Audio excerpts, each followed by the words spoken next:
10 € offerts et votre premier dépôt doublé avec le lien en description. Les amis, bienvenue, j'espère que vous allez tous très bien, très content de vous retrouver pour cette nouvelle vidéo. Hier, on a fait un petit prono de Dortmund-Paris Saint-Germain. Aujourd'hui, on se penche sur la conclusion, l'aboutissement de cette phase de groupe de Ligue des Champions en regardant un petit peu tous les groupes. Comment est-ce que ça va finir? Ça va finir aussi parce que c'est la dernière fois de l'histoire qu'on a une J6 sous ce format. Bien sûr, la saison prochaine, la Ligue des Champions change de formule. Alors, qui va se qualifier? On va passer groupe par groupe pour mettre en lumière les matchs les plus intéressants. Pas tous le sont, certains groupes sont déjà joués ou quasiment déjà joués. Mais par exemple, dans le groupe A, c'est très serré. Tout le monde peut encore y aller. Le Bayern est sûr de se qualifier pour les huitièmes de finale et sûr de finir à la première place. Mais par exemple, on a entre Copenhague et Galatasaray qui s'affrontent dans un choc direct, on a une bataille pour la seconde place. Le vainqueur de ce match ira en huitième de finale de Ligue des Champions, quel qu'il soit. C'est ce soir à 21 h. Ça fait 10 ans que Galatasaray n'a pas joué un huitième de finale de Ligue des Champions. C'était en 2012-2013. Copenhague, ça fait 13 ans. Et ils l'ont fait qu'une seule fois de leur histoire. Donc c'est beau, ça va être tendu. Ça se joue, comme on a dit, ce soir au Parken. Ou en plus, pour rendre l'histoire encore plus magnifique, ce Parken de Copenhague où Galatasaray a vécu la plus belle nuit de son histoire. En 2000, à Copenhague, ils avaient remporté la finale de Coupe UEFA, la finale de C3, contre Arsenal au tir au but. Et leur coach actuel, Okan Buruk, y était. Et il jouait milieu droit, on le voit ici contre Silvinho, un camarade entraîneur qui est désormais sélectionneur de l'Albanie. Donc voilà, un moment assez fort pour Galatasaray. Se qualifier dans le groupe d'United et du Bayern, ce serait une sacrée performance. Mais si Copenhague gagne, c'est eux. Si Copenhague gagne, c'est eux qui y vont. Avec un nul, Copenhague resterait devant, mais se retrouverait potentiellement menacé par United. S'il y a nul entre Copenhague et Gala et qu'United l'emporte à Old Trafford contre le Bayern, un Bayern qui sans doute va faire un petit peu tourner, ce serait United qui prendrait la seconde place. Donc quoi qu'il arrive, ça va être fou, je pense que c'est ce qu'on va couvrir ce soir. Donc on en discutera ce soir vers minuit sur la chaîne. Honnêtement, les deux méritent. Copenhague reste quand même sur une victoire contre United, 4-3, c'était un match totalement dingue, et un match nul à l'Allianz Arena. Mais je crois que mon prono, c'est que Galatasaray va se qualifier. À l'aller, en gros, J1 contre Copenhague, ils avaient vraiment dominé le match, même s'ils tombent à 2-0, ils reviennent à 2 partout à la fin, mais surtout, début de match, ils avaient 3-4 occasions nettes de prendre l'avantage, ils terminent avec 2 fois plus de tirs. Galatasaray, ça se passe bien en championnat, c'est solide, ils sont co-leaders avec 40 points en 15 journées, une seule défaite, une élimination en coupe aussi ce week-end. Donc je vais dire victoire 3-2 de Galatasaray dans un match totalement dingue.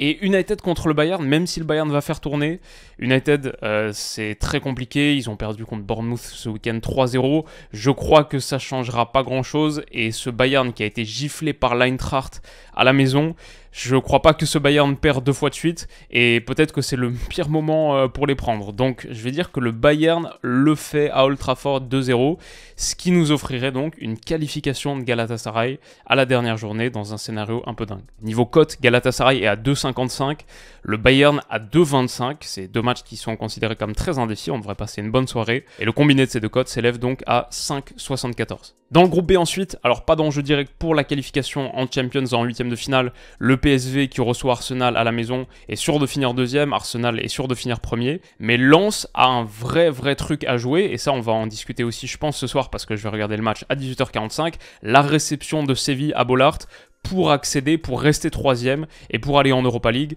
pour continuer à être européen ce printemps. Il rejoindrait donc l'OM, Rennes, sans doute Toulouse. Toulouse, je pense, a 90% de chance d'aller au prochain tour. En gros, il ne faut pas qu'ils perdent contre Linz et il ne faut pas que l'Union Saint-Gilloise fasse un miracle contre Liverpool jeudi soir.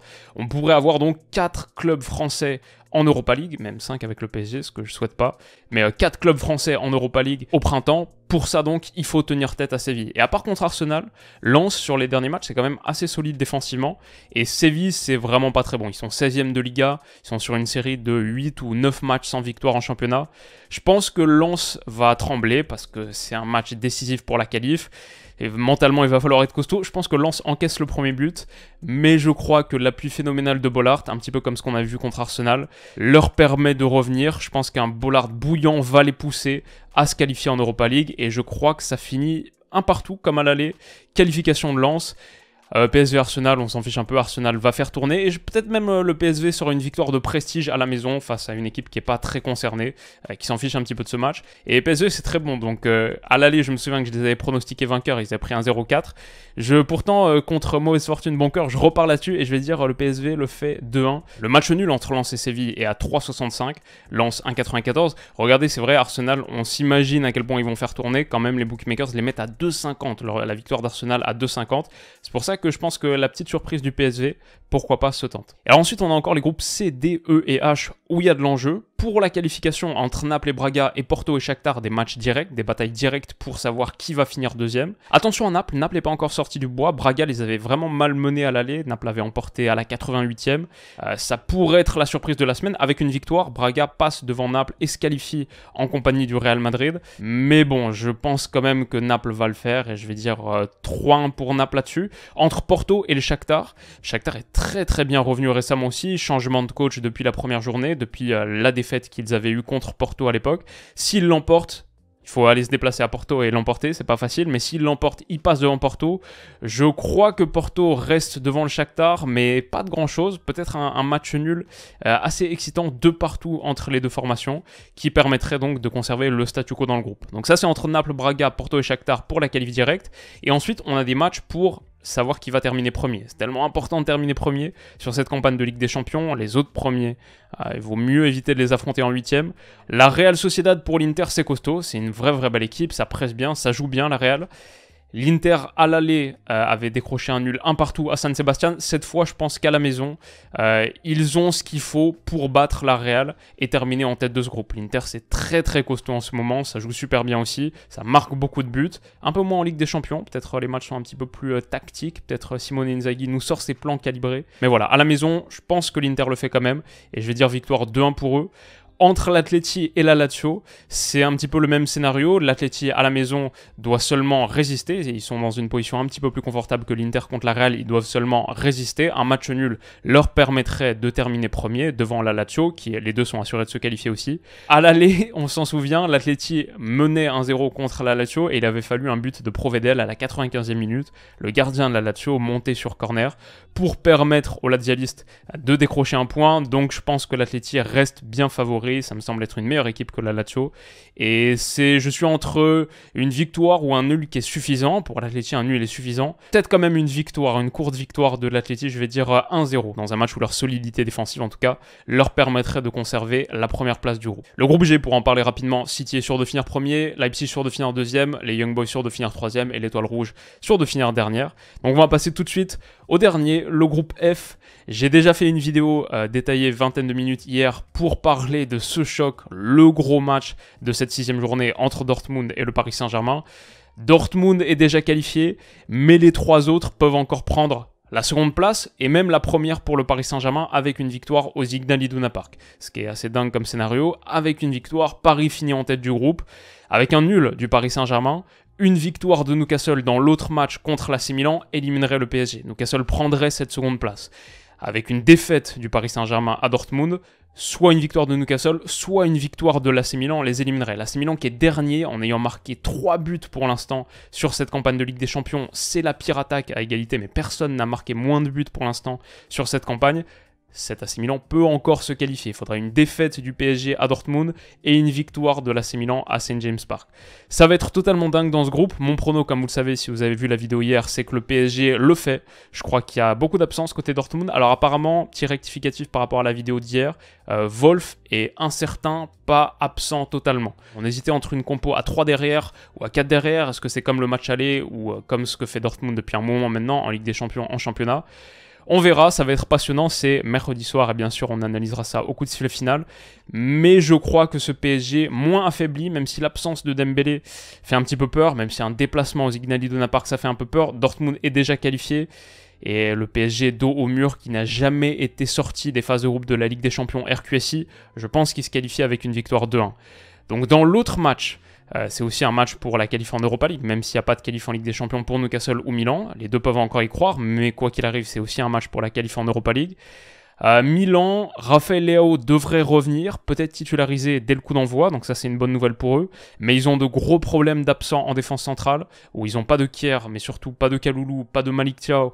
Il y a moyen qu'ils remettent Théo Hernandez en défenseur central gauche comme ils ont fait contre l'Atalanta ce week-end, ce qui est problématique surtout pour l'animation du couloir gauche. Sa complicité avec Raphaël Leao fait tellement de bien à l'AC Milan. J'aime bien que Loftus-Cheek soit là, j'aime bien que l'AC Milan ait été très bon à l'aller, mais maintenant ça semble être, c'était il y a 2 mois, quoi. C'était en septembre, il y a 2-3 mois. Ils avaient écrasé Newcastle seulement 0-0, ils n'avaient pas concrétisé leurs occasions, mais je pense que l'AC Milan est pas mal sur ce rapport de force. Maintenant, c'était il y a tellement longtemps, et Milan va pas très bien depuis, donc Newcastle à la maison, même si là ils ont pris 4-1 en déplacement sur la pelouse de Tottenham. Newcastle à la maison à St James Park, c'est toujours difficile.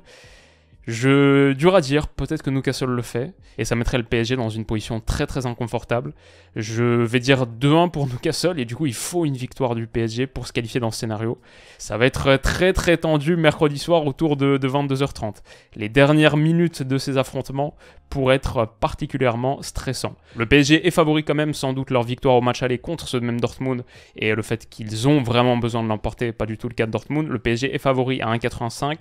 Dans l'autre match, Newcastle est aussi à peu près la même cote, 1,86, ce qui nous fait une cote totale pour le combiner à 3,44 si les deux l'emportent. Si vous voulez miser sur cette dernière journée de phase de groupe de Ligue des Champions et que vous n'avez pas encore de compte sur Winamax, vous pouvez en créer un avec le lien en description qui donne accès à la meilleure offre de bienvenue qui existe en France. C'est celle qu'on a créée avec Winamax, l'offre spéciale Winamax Willou.